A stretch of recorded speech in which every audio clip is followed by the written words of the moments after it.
5paisa.com. Investing made easy and rewarding. Download the app now. नमस्कार, मेरा नाम है दिव्यांशी और आप देख रहे हैं दी लल्लन टॉप का डेली इकोनॉमिक बुलेटिन हर्जा बानी। गैस, पेट्रोल, डीजल की महंगाई की खबरें तो आप रोज ही सुनते रहते हैं, लेकिन यह सुनकर आपके होश उड़ जाएंगे कि आपकी रसोई गैस यानी एलपीजी सिलेंडर की कीमत दुनिया में सबसे ज्यादा है और श्रीलंका से भी ज्यादा, जहां तेल और गैस के लिए इन दिनों मारामारी हो रही है। विश्वास नहीं होता ना, लेकिन यह पूरी तरह से सच है। भारत में एलपीजी दुनिया में सबसे महंगी है। यही नहीं, पेट्रोल के मामले में भारत दुनिया का तीसरा और डीजल के लिए 8वां सबसे महंगा देश है। यह कीमत सीधे सीधे नहीं दिखाई देगी, इसका कैलकुलेशन किया गया है पीपीपी यानी परचेजिंग पावर पैरिटी के आधार पर। आप सोच रहे होंगे यह पीपीपी आखिर क्या बला है, तो वो हम आपको समझाएंगे। साथ ही आसान भाषा में वे गुणा भाग और गणित भी आपको बताएंगे कि कैसे दुनिया भर के कई देशों की तुलना में हम जरूरी चीजों के लिए ज्यादा दाम चुका रहे हैं। लेकिन सबसे पहले आज की आर्थिक सुर्खियों पर एक नजर डालते हैं। टेस्ला के सीईओ और दुनिया के सबसे अमीर व्यक्ति एलॉन मस्क ने सोशल मीडिया प्लेटफॉर्म ट्विटर के बोर्ड में शामिल नहीं होने का फैसला किया है। एलॉन मस्क ट्विटर के सबसे बड़े शेयर होल्डर हैं। ट्विटर में हिस्सेदारी खरीदने के बाद से ही मस्क के ट्विटर बोर्ड में शामिल होने की चर्चा चल रही थी, लेकिन आज ट्विटर के सीईओ पराग अग्रवाल ने एक ट्वीट करते हुए जानकारी दी कि मस्क ने ट्विटर बोर्ड में शामिल होने से इनकार कर दिया है। अग्रवाल ने यह भी कहा कि मस्क का बोर्ड में हमेशा स्वागत रहेगा।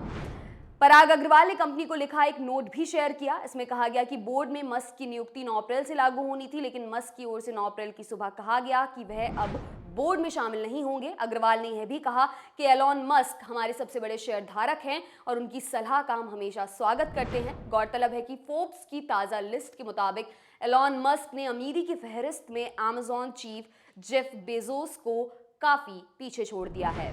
एलॉन मस्क फिलहाल बेजोस से $100 बिलियन ज्यादा अमीर हो गए हैं। जल्दी देश के सभी तरह के फाइनेंशियल मार्केट्स एक समय पर खुलेंगे और बंद होंगे, यानी share market, currency exchange market, commodity exchange market, bond market आदि में कारोबार शुरू होने और बंद होने का समय एक होगा। फिलहाल इन बाजारों के खुलने या बंद होने के समय में अंतर है। कुछ बाजारों के खुलने का समय कोविड के चलते बदल दिया गया था। रिजर्व बैंक ऑफ इंडिया और शेयर मार्केट रेगुलेटर सेबी के बीच इसे लेकर बातचीत चल रही है। इकोनॉमिक टाइम्स के मुताबिक आरबीआई ने इस बारे में मार्केट पार्टिसिपेंट से राय मांगी है। इस प्रपोजल का मकसद सभी तरह के फाइनेंशियल मार्केट के ट्रेडिंग टाइमिंग में एक रूपता लाना है। फिलहाल शेयर मार्केट सुबह 9 बजे खुलते हैं, लेकिन ट्रेडिंग 9:15 पर शुरू होती है और मार्केट शाम 3:30 पर बंद होते हैं। लेकिन करेंसी और बॉन्ड मार्केट शाम 5 बजे तक खुले रहते हैं। इसी तरह कई कमोडिटी फ्यूचर मार्केट में देर शाम तक कारोबार होता है। अब लौटते हैं आज के बड़े मुद्दे पर और आपको बताते हैं ये परचेजिंग पावर पैरिटी यानी कि पीपीपी क्या है, जिसके आधार पर भारत में रसोई गैस की कीमत दुनिया में सबसे ज्यादा है। अगर मैं आपसे पूछूं कि $1 में कितने रुपए होते हैं, तो आपका जवाब होगा करीब 76 रुपए। तब अमेरिका में जो चीज $1 में मिलती है वो भारत में कितने में मिलेगी? जाहिर है आप कहेंगे 76 रुपए में, लेकिन ऐसा नहीं है। मसलन अमेरिका में 1 लीटर वाटर बॉटल $1 या इससे महंगी पड़ती है, लेकिन भारत में यह केवल 20 रुपए में आपको मिल जाएगी। यानी $1 की परचेजिंग पावर 20 रुपए के बराबर है। ऐसा इसलिए होता है क्योंकि हर देश की lifestyle, salary, living cost, manufacturing cost अलग अलग होती हैं। इसी से वहां चीजों के दाम तय होते हैं। परचेजिंग पावर का मतलब है किसी करेंसी से इंटरनेशनल मार्केट में कितनी चीजें या सेवाएं खरीदी जा सकती हैं। वर्ल्ड बैंक की ओर से एक परचेजिंग पावर पैरिटी इंडेक्स जारी किया जाता है। इसमें हर देश की करेंसी की एक परचेजिंग पावर वैल्यू दी जाती है। इसे आम बोलचाल में इंटरनेशनल डॉलर भी कहते हैं।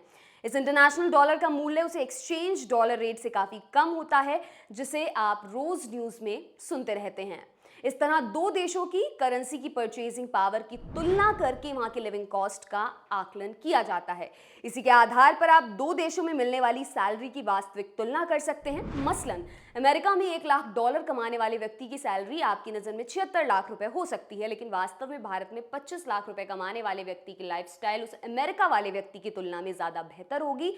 और यह सटीक कैलकुलेशन केवल परचेजिंग पावर के आधार पर ही संभव है।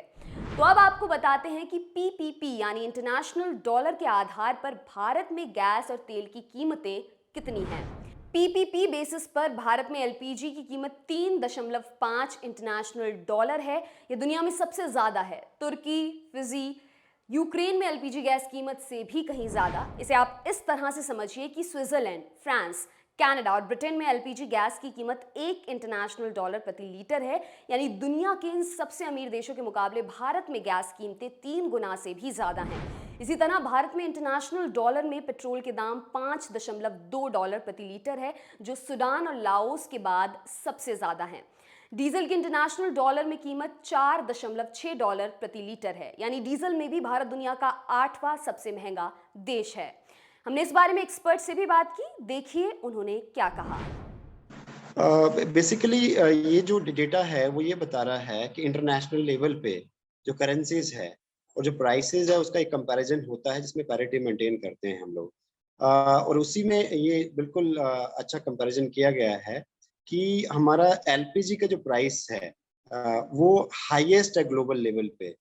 चाहे वो हम डेवलप कंट्रीज से कंपेयर करें, चाहे वो हम डेवलपिंग कंट्रीज मतलब जो सार्क कंट्रीज हैं उनसे कंपेयर करें, चाहे हम और जो कंट्रीज हैं जो पुअर कंट्रीज हैं उनसे कंपेयर करें, तो एक लेवल पे हमारा एलपीजी का प्राइस हाईएस्ट है और वो है $3.5 परचेजिंग पावर पैरिटी में।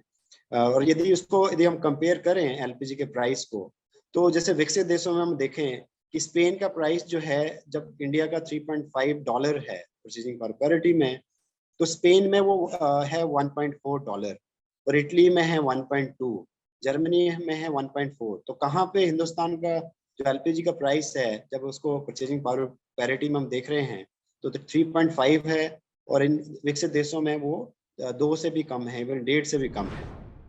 और यदि हम अपने कॉन्टिनेंट सब कॉन्टिनेंट में देखें हिंदुस्तान के, तो उसमें देखिए नेपाल में तो ये डेटा नहीं दे रखा है, लेकिन उसका कंपैरिजन हम कर सकते हैं एक तरह से रशिया से। तो रशिया में भी ये $0.9 है, मतलब $1 से भी कम है। तो हाईएस्ट लेवल पे इस टाइम एलपीजी का प्राइस है। जो डिबेट बनी हुई है कि जो एनर्जी प्राइसेस है इंडिया में वो काफ़ी हायर लेवल पे है, और इलेक्शन के बाद जो है बहुत बड़ा जो है वो इंक्रीज किया गया है और डिफरेंट टाइम में वो इंक्रीज किया गया है। तो उसकी अच्छी खासी मार जो है वो कंज्यूमर्स को या आम पब्लिक को झेलनी पड़ रही है। और उसी के तहत यदि हम देखें कि एलपीजी का यदि हाईएस्ट ग्लोबल प्राइस है इंडिया में और देशों के मुकाबले, तो आप देखेंगे कि जो पेट्रोल के प्राइस में इंडिया का जो है ग्लोबल लेवल पे वो 3rd रैंक है, जितने वैश्विक क्रम संख्या है, मतलब हाईएस्ट लेवल पे वो तीसरा रैंक है पेट्रोल प्राइसेस का। और यदि उस प्राइस को हम कोट करें इस टाइम परचेजिंग पावर पैरिटी में, तो इंडिया का प्राइस इस टाइम $5.2 है, $5.2 जो है प्राइस है। और उसमें हम अब कंपेयर कर सकते हैं कि जितने भी विकसित देश हैं जो हमारे पास डेटा है अभी, Spain, Italy, UK, France, Germany, America, वो लगभग 1 से लेके 3 तक है, और ये $5.2 हमारा है। जैसे और अमेरिका का देखिए $1.2 है। तो पेट्रोल में भी हमारा प्राइस हायर है। और यदि इसमें हम कंपेयर करें इस $5.2 प्राइस में पेट्रोल में, तो देखिए आपकी जो जितनी ब्रिक्स कंट्रीज हैं जैसे साउथ अफ्रीका है, ब्राजील है, चाइना में है, उससे भी हाईएस्ट है हमारा ये जो प्राइस है पेट्रोल का। इसमें साउथ अफ्रीका का जो है वो 3.1 है, ब्राजील में भी $3.1 है परचेजिंग पावर पैरिटी पे, चाइना में देखिए $2.3 है, रशिया में $1.7 है। और ऐसा नहीं कि ब्रिक्स कंट्री में हम बता रहे हैं कि वो लोअर है और इंडिया का हायर प्राइस है पेट्रोल का। आप देखिए कि जो सार्क कंट्रीज हैं या साउथ एशियन कंट्रीज हैं, उसमें भी पाकिस्तान में देखिए $3.2 है, बांग्लादेश में $2.7 है। तो इंडिया में अच्छा खासा प्राइस है। इवन नेपाल और भूटान का जो 5 से कम है, नेपाल में इस टाइम जो है परचेजिंग पावर पैरिटी में $4.60 है और भूटान में 4.5 है।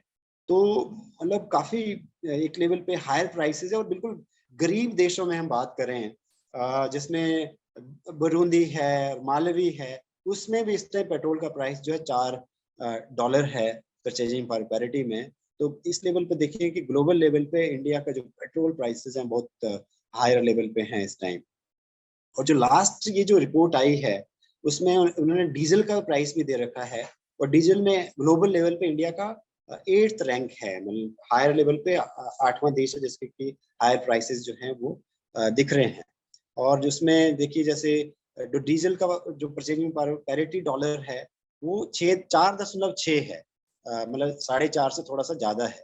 जबकि और जितनी जो सार्क या साउथ एशियन कंट्रीज हैं वो 4 से कम है।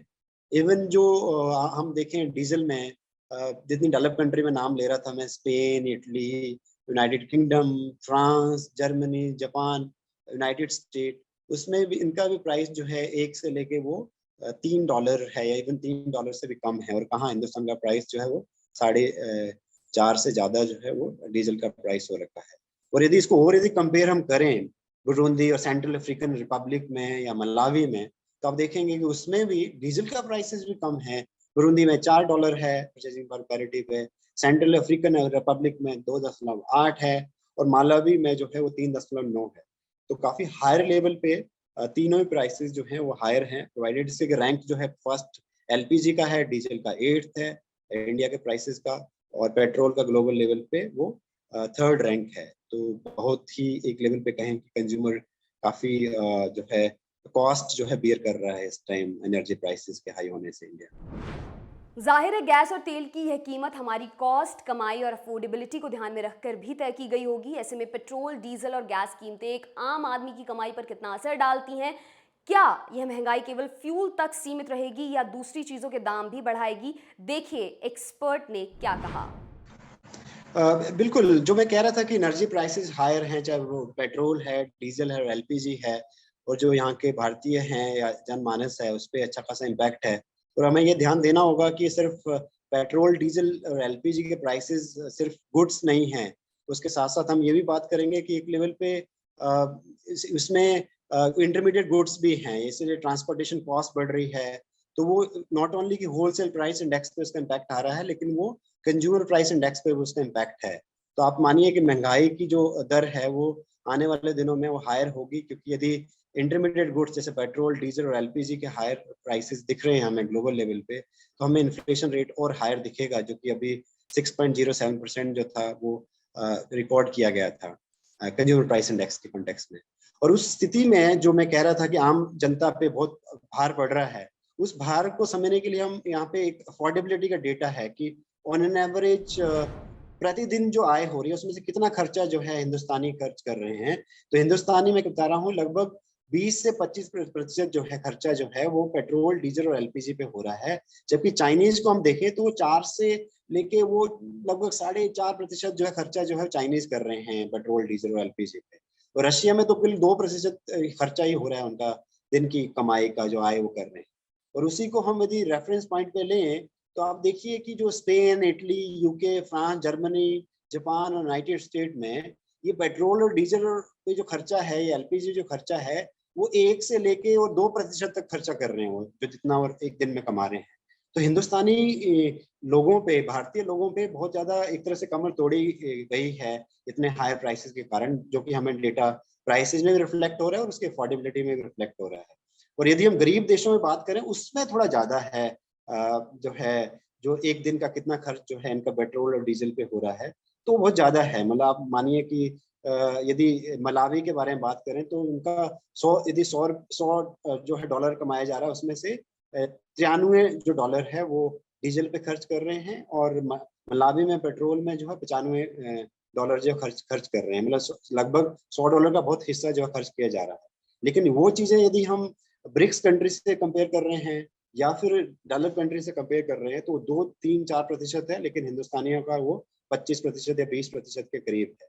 लास्ट में पॉइंट मैं ये कहूंगा कि नॉट ओनली कि वो इंडिया में हायर है, एक दिन की जो आय का कितना प्रतिशत खर्च किया जा रहा है इन तीनों एनर्जी प्राइसेस में, जिसमें पेट्रोल, डीजल और एलपीजी हम कह रहे हैं, तो उसमें हमारे पास डेटा ये भी है कि नेपाल, पाकिस्तान और बांग्लादेश और भूटान के लोग कितना खर्च कर रहे हैं इन तीनों एनर्जी गुड्स के ऊपर। तो उसमें लगभग आप ये मानिए कि 35 और 38% जो है नेपाल के लोग जो हैं वो पेट्रोल और डीजल पे खर्च कर रहे हैं। पाकिस्तान के लोग भी लगभग जितने हिंदुस्तानी लगभग 20 से 25% खर्च कर रहे हैं, उतने ही पाकिस्तानी खर्च कर रहे हैं।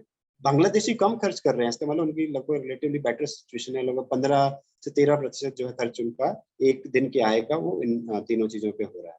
वो भूटानी और कम कम कर रहे हैं, वो लगभग 13% कम कर रहे हैं। तो इस लेवल पे देखा जाए तो हिंदुस्तानियों के आय एक दिन की बहुत अच्छा खासा जो बजट है उनका वो तीनों ही पेट्रोल, डीजल और एलपीजी पे खर्च हो रहा है, जिससे कि महंगाई की रिफ्लेक्ट हो रही है और उनकी जेब कैसे खाली हो रही है इन हाई प्राइसेस होने के कारण, वो दिख रहा है। आपको यह भी बताते चलें कि पीपीपी इंडेक्स जारी करने के लिए रोजमर्रा के जीवन में इस्तेमाल होने वाली जरूरी वस्तुओं और सेवाओं की एक बास्केट बनाई जाती है। उस बास्केट की कीमत के आधार पर ही दुनिया भर के देशों की परचेजिंग पावर तय की जाती है। इस पीपीपी के आधार पर ही जीडीपी और इकोनॉमी का साइज भी तय होता है। बात जीडीपी की आई है तो यह भी जान लीजिए कि दुनिया भर के देशों के जीडीपी का कैलकुलेशन सबसे पहले उनकी घरेलू करेंसी में किया जाता है, फिर उसे डॉलर में कन्वर्ट कर लिया जाता है। इसे नॉमिनल जीडीपी कहते हैं। लेकिन यही जीडीपी जब परचेजिंग पावर के आधार पर इंटरनेशनल डॉलर में निकाली जाती है तो वह पहले से कहीं ज्यादा नजर आती है। मसलन भारत की जीडीपी डॉलर टर्म्स में फिलहाल करीब 3 ट्रिलियन डॉलर है, लेकिन पीपीपी बेसिस पर देखें तो यह 10 ट्रिलियन इंटरनेशनल डॉलर से भी ज्यादा होगी। इस तरह इंडियन इकोनॉमी अमेरिका और चीन के बाद तीसरी सबसे बड़ी इकोनॉमी पहले ही बन चुकी है। तो ये था आज का खर्चा पानी। आप अपनी राय और सुझाव कमेंट बॉक्स में जरूर दें। अगले एपिसोड तक अपना खूब ख्याल रखें। शुक्रिया।